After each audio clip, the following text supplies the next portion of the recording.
religion, c'est lesbienne. Ça, je crois que c'est un des premiers mots que j'ai dit dans ma vie. Lesbienne. Dis papa, lesbienne. Maman, lesbienne. Ça, c'est ma vie.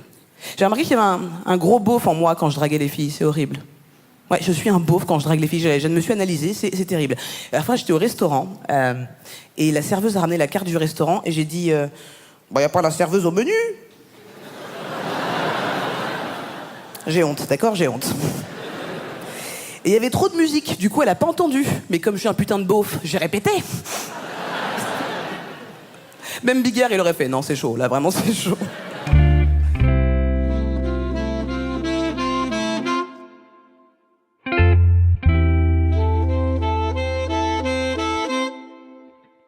Dans le monde du stand-up, il existe un gap entre celles et ceux qui cherchent à en vivre et celles et ceux qui réussissent à en vivre. À ce jeu-là, il n'y a pas de règles. J'ai vu des copains exploser en moins d'1 an, quand d'autres attendent encore un succès qui n'arrivera peut-être jamais.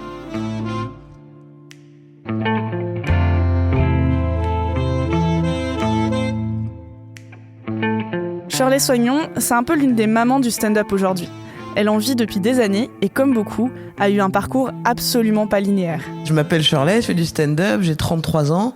Je fais de la scène depuis 12 ans, du stand-up depuis 5 ans. Voilà. Ma première scène, la première, c'était au Joko. C'est une salle qui s'appelait le Joko dans le 1er arrondissement de Paris. Donc j'ai écrit un sketch en 1 semaine où il y a un accent ivoirien, je mets des guillemets. C'est plutôt un accent africain vraiment très chaud. Et ça fait rire parce qu'il y a un accent. Et je me rends compte très vite. Donc le sketch, j'ai dû jouer 4 fois. En me disant, bon, je pense que j'aime écrire depuis très jeune. Et le texte m'importe beaucoup. Donc vraiment, quand j'ai vu que c'était l'accent qui faisait rire, sans comprendre que c'était raciste, hein, j'étais pas à ce niveau de réflexion encore. Je me suis juste dit, clairement, c'est que l'accent, là. Dans le fond, le texte, il est pas ouf, il y a des jeux de mots. Essaye de travailler un texte. Et comment s'est passée cette transition de tes débuts au moment où tu as commencé à en vivre ? Où j'ai commencé. En fait, ça a été très très vite, trop vite même. J'en ai vécu, au bout de 3 ans de scène, parce que c'était l'époque où l'humour cartonnait. Donc il y avait On ne demande qu'à en rire avec Laurent Ruquier, Jamel Comedy Club. Il y avait beaucoup de choses qui arrivaient, plein de produits, et nous on était un peu dans la machine à laver de ces produits-là, c'est-à-dire on nous a mis dans le tambourin. En disant vite il nous faut de la chair fraîche quoi. Donc moi je faisais partie des jeunes humoristes qui avaient un profil atypique. On entend par atypique le fait d'être noir, une femme et lesbienne. Ça avait dans la balance un truc important pour eux évidemment. Mais le fait de l'accepter, ça m'a permis de grandir aussi sur ma mission, si je peux dire ça comme ça. C'est-à-dire le jour où j'ai décidé de vraiment parler de qui j'étais et de plus faire des sketchs sur les Américains, de plus faire des trucs qui plairont à tout le monde. Je me suis dit, j'ai essayé de me plaire à moi. C'est devenu intéressant. J'ai perdu beaucoup de mon public homophobe. Oh, dommage. Mais du coup, je me suis rapproché plus de moi aussi. Donc, toutes ces épreuves-là que j'ai vécues étaient importantes. Ouais. Le premier sketch que j'ai fait, qui a créé... En fait, j'étais pas encore en production, encore signé par une autre boîte.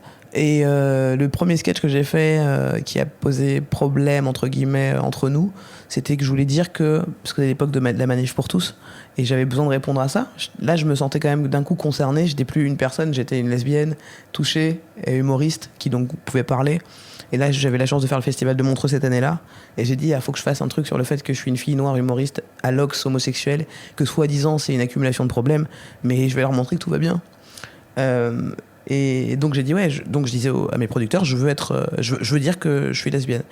Alors j'avais pas vraiment, c'est pas un coming out pour moi, c'était juste une information que j'avais vraiment jamais dite en médias et qui forcément, en plus à cette époque-là, était pas forcément aussi évident que ce qu'on pense. C'est-à-dire que ça paraît simple et en même temps pas du tout. Donc que j'avais jamais eu de problème au fait de parler de ma sexualité et d'un coup je sentais mon cœur battre fort de me dire ok, il va falloir quand même que je le dise dans un micro amplifié. Et le fait que ça me fasse un peu peur m'a montré qu'il fallait que je le fasse. Donc ça a été un des premiers sketchs polémiques entre guillemets avec mes prods. Ils se sont dit mais vraiment on va perdre ton public homophobe. J'étais là vraiment c'est pas grave. Ouais. Aucun regret ? Aucun regret. Au contraire. Et donc ça a été dur de sortir déjà du... C'est même pas de l'humour qu'il a fallu sortir, c'est de la télévision. Est-ce que tu peux m'expliquer plus spécifiquement ce que tu faisais pour la télé ? Ah ouais. On demande qu'à en rire. En fait, c'était une émission quotidienne que je faisais pas au quotidien, mais qui nous prenait un temps fou parce qu'il fallait écrire au moins un sketch par semaine. quand t'es jeune humoriste, en plus, écrire une fois par semaine, c'est là où t'apprends vraiment. J'ai appris énormément de choses grâce à ça. C'est-à-dire que écrire en une semaine, c'est une dextérité du cerveau qu'il faut avoir et acquérir, que j'ai eu grâce à cette épreuve. En télévision, j'ai eu la chance aussi de faire le Jamel Comedy Club, le Marrakech du Rire, de présenter une émission sur C-Star à l'époque qui s'appelait les Jam Sessions, où on présentait des musiciens venus du monde entier, du groupe Universal Music. Donc on avait vraiment des très gros stars qui venaient, et moi je présentais en ouvrant avec un stand-up, je faisais des interviews des artistes. J'ai fait une émission de radio avec Yacine et Dedo qui s'appelait le Comedy Club Live. Et après j'ai fait Europe 1 avec Anne Roumanoff pendant 3 ans. Et tout a démarré en fait avec La Roue du Rire 2009 sur France 4. Parce que j'ai gagné La Roue du Rire 2009 et que ça m'a amené au Festival de Montreux, qui est aussi un gala télévisé. Et de là, on m'a beaucoup vu, en fait. Et ça a été, après, l'enchaînement de plein de propositions. Moi, très vite, j'ai pris conscience que c'était pas le bon chemin pour faire du stand-up. Mais j'étais signé en production à l'époque, donc j'étais pas seul à prendre des décisions sur ma carrière. Alors, pour être libre dans mes choix, j'ai monté ma société à la fin du contrat de prod que j'avais. Et c'est en montant ma société que j'ai vraiment pu faire ce que je voulais faire, c'est-à-dire du stand-up. Et m'entraîner les soirs dans des caves, galérer, gagner ma vie au chapeau, accepter les règles du stand-up telles qu'elles étaient à l'époque. C'est-à-dire ne plus avoir les cachets de France 2 ou d'Europe 1 et vraiment être dans l'underground, quoi. Et j'avais pas du tout pensé à monter une boîte. Et j'ai fait ça pour l'artiste que je suis, la productrice a fait ça pour l'artiste que je suis, pour lui donner le maximum de terrain de jeu possible. À quoi ça sert exactement un producteur quand t'es humoriste ? Non, ça sert à ramener de l'argent. Mettre des moyens en place. Aujourd'hui, le truc étant que pour le stand-up, et c'est pour ça que j'ai monté un comedy club, on n'a pas besoin de producteur. On a besoin d'être marrant.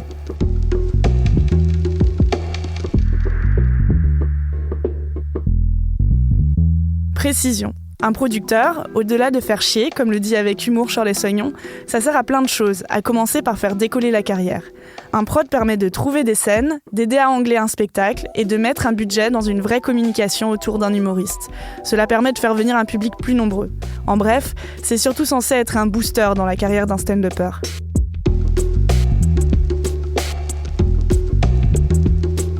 Depuis la rentrée 2019, Shirley a ajouté à ses activités l'ouverture d'un comedy club dans le 18e, à Paris, le Barbès Comedy Club.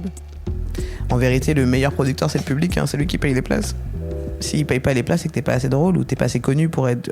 Bon voilà, il y a un truc à pêcher. Et un comedy club est là pour soutenir l'humoriste et donner confiance au public de venir, peu importe le nom de la personne. Genre, faites-nous confiance, ça sera du bon stand-up.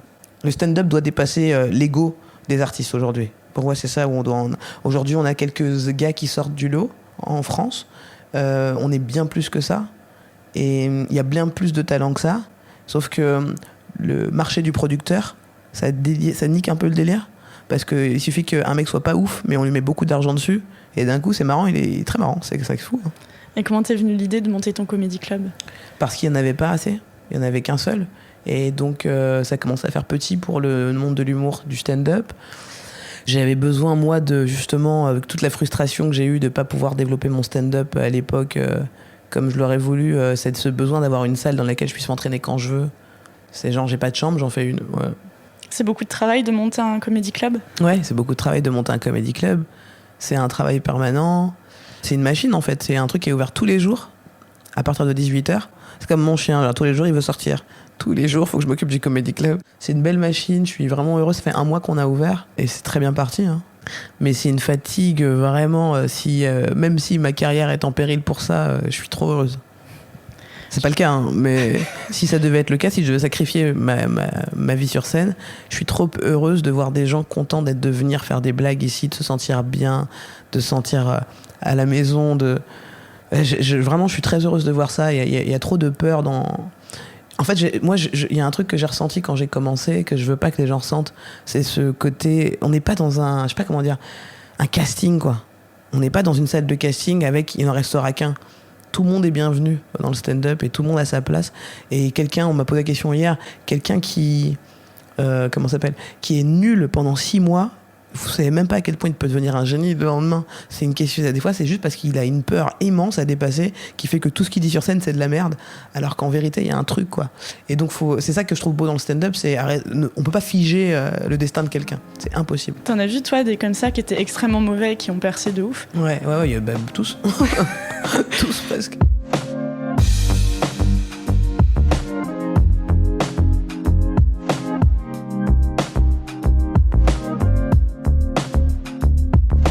Après Shirley, je suis allée voir Tania Dutel.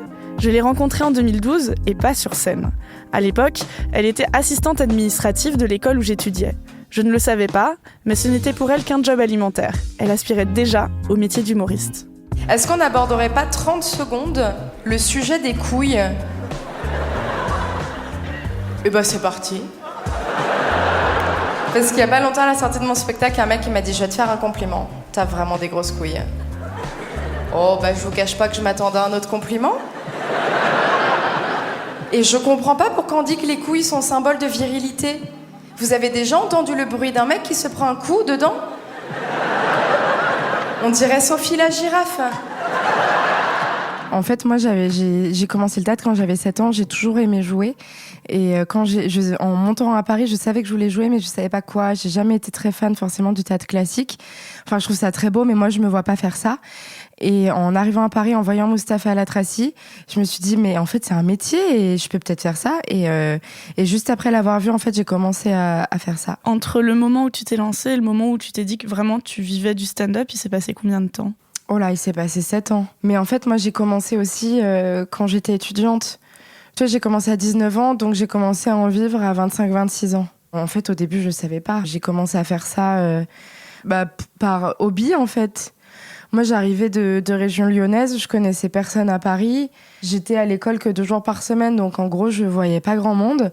Et du coup, j'ai commencé à sortir et à jouer. Et puis, et après, du coup, j'étais tous les soirs en train de jouer partout, dans tous les endroits de Paris, tous les bars où il y avait des passages, des plateaux d'humour, tout ça. Après, j'ai commencé à bosser. Je dis non, je veux vraiment faire du stand-up. Donc, j'ai pris un job alimentaire pour pouvoir vivre en continuant à faire du stand-up, quoi. Et du coup, après, ouais, il m'a refallu 4 ans pour arriver à en vivre. Et tu te souviens du moment où tu t'es dit c'est bon, j'en vis? Oui, c'était en juin 2016. Parce que je venais de faire mon dernier goûter d'anniversaire. En fait, mon statut intermittent à la base, je l'ai eu parce que j'animais des goûters d'anniversaire, que je faisais des animations dans les TGV.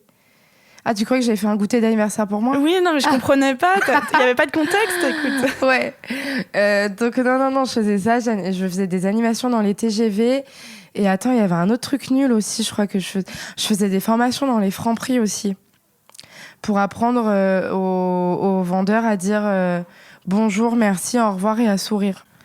Et donc, tu avais eu un statut intermittent qui te permettait de vivre grâce à toutes ces activités qui n'étaient pas de stand-up, en fait. C'est ça, mais t'es obligé de tout de suite continuer à faire des cachets dans le stand-up, sinon tu perds ton statut.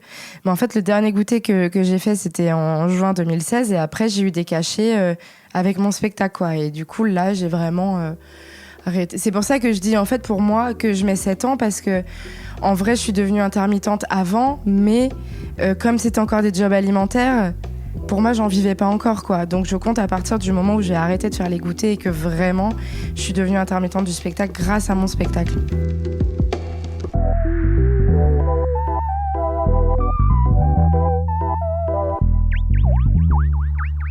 Si Shirley Soignon et Tania Dutel ont réussi à vivre du stand-up, d'autres font carrière grâce au stand-up, sans forcément monter sur scène. Tous les jours, on devait écrire entre 3 et 5 minutes de blagues pour du direct sur Canal. Et ça fait taffer de ouf. Hein. C'était vraiment dur. La suite, au prochain épisode.